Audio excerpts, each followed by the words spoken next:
Opisyal lang itatalaga ngayon bilang bagong hepe po ng Philippine Navy, si Rear Admiral Cesar Takad. Kaugnay po nito, pangungunahan naman ni Pangulong Aquino ang change at retirement ng Philippine Navy. Ang kabuang detalye, ihatid sa atin ni Rocky Ignacio mula sa Philippine Navy sa Maynila, live.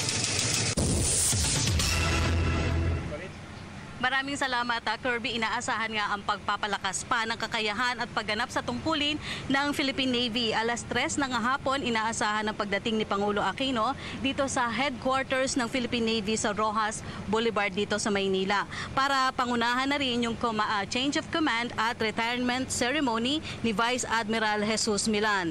Nauna na nga inanunsyo na si Rear Admiral Cesar Takad ang papalit bilang bagong Flag Officer in Command o FOIC ng Navy kapalit ni Milan. Si Takad ay member ng PMA Class 82 o Sandigang Class of 1982 katulad ni Milan at Air Force Chief Jeffrey Delgado. Naging chair din ito ng Navy Modernization Board, Chief ng Naval Staff at Commander Naval for Northern Luzon. Nitong nakalipas na talumpati Pangulo sa Navy, palagian nitong tinitiyak ang pagpapalakas ng kakayahan ng Navy kabilang na ang pagbabantay sa mga teritoryo ng bansa.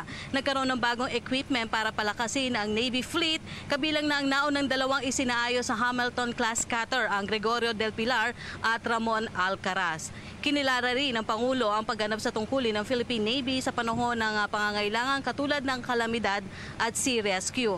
Kasabay ng change at retirement ceremonies ang pagpapakita kay Pangulong Aquino ng dalawang bagong landing craft heavy transport vessel. Yan po yung nakikita nyo sa likuran ko na ginagamit po yan sa pag-transport ng troops at pagsasagawa ng humanitarian mission. Kasabay din yan ng dalawang AW-109E armed helicopters. Yan pong nasa likod ko na nakikita nyo, yan po yung sisilipin mamaya ni Pangulo Aquino na bagong dating na heavy transport vessel ship at yung pong armed helicopters. Pagdating po ni Pangulong Aquino, ban po ito ng full military honors o 21 gun salute ng Multi-Service Fleet Marine Honor Guard Battalion na pinamumunuan ng Honor Guard na si Commander Captain Alberto Carlos. Kabilang sa mga inaasahan ang presentation of awards sa outgoing FOIC at ang kanyang testimonial fleet farewell salute. At susundan din po ito ng testimonial fleet naman o testimonial fleet welcome salute para sa bagong Flag Officer in Command ng Philippine Navy.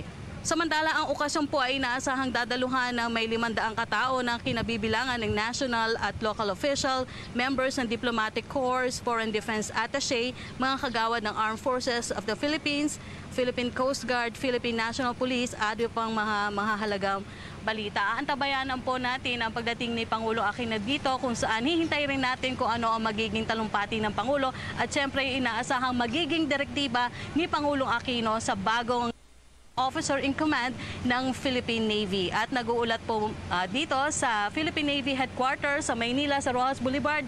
Ako po si Rocky Ignacio para sa Telebisyon ng Bayan. Alright, maraming salamat sa iyo, Rocky.